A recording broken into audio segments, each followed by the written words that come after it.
Shalom Bapak Ibu Saudara yang kasih dalam Tuhan. Puji Tuhan, Tuhan Yesus luar biasa buat kita semuanya. Amin.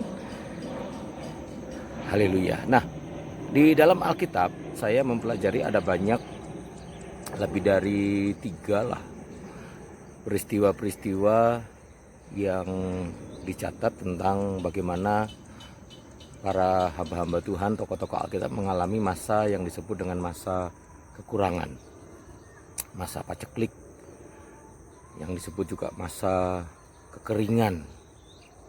Kita tahu ada Abraham dan Ishak yang pernah diizinkan Tuhan mengalami masa kekurangan, masa kekeringan, sehingga mereka harus memohon kepada Tuhan, berdoa, dan Tuhan memberikan petunjuk sehingga akhirnya mereka pergi ke Mesir.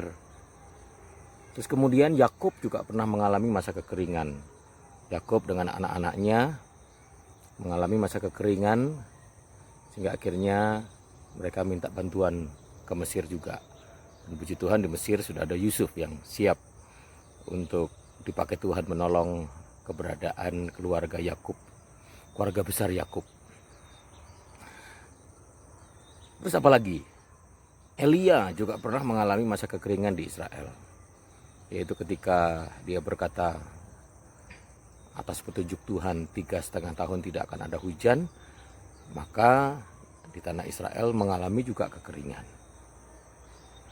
Sehingga akhirnya Elia dampaknya Elia juga mengalami itu. Nah, artinya bahwa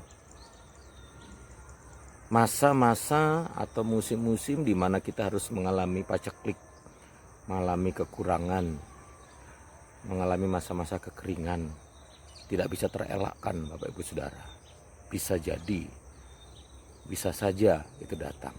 Dan mungkin hari-hari ini ketika pandemi ini belum berakhir, dan kemudian kita juga mendengar semakin peningkatan perharinya mereka yang terpapar virus ini juga semakin banyak, dan bisa berdampak melumpuhkan perekonomian, bisa berdampak krisis dan lain sebagainya. Dan mungkin itulah yang disebut dengan masa paceklik, masa kekurangan. Tetapi seperti ada yang dalam Alkitab, semua orang-orang yang mengalami masa kekurangan, ketika mereka mengalami masa kekurangan dan mereka tetap setia, dan mereka tetap taat, dan mereka tetap melakukan kebenaran firman Tuhan, dia tetap melakukan apa yang Tuhan mau, Tuhan pelihara tuh.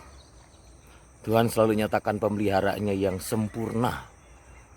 Di masa-masa yang sulit sekalipun, Elia dipelihara dengan caranya yang dahsyat dan ajaib. Dengan burung-burung gagak mengirimkan roti dan juga daging.